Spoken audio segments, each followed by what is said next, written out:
Sabay-sabay tayo, iiyak na naman. Good morning. So, pinuputakte na naman yung aking account ng mga kung ano-ano na mga comment about sa bagong endorser ng product ko. Tigilan, tigilan, tigilan ninyo ako. Puro ganito yung mga comment sa akin. And ang masasabi ko lang po, bakit nyo po ba kami minamaliit at bakit nyo po ba kami kinukumpara? If you're trying to trigger me and say bad things about the endorsers and whatsoever, that's their job. Celebrities are hired to do promotions, and there's nothing wrong with that.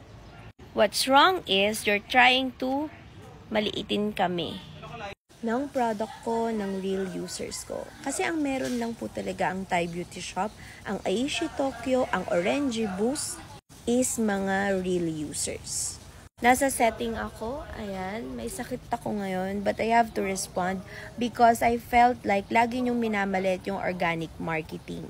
But did you know organic marketing is the best marketing in the world dahil hindi namin kailangan ng boosting from celebrities or endorsers because real users ang nagpapatunay kung gaano kaganda ang product namin. Beat it.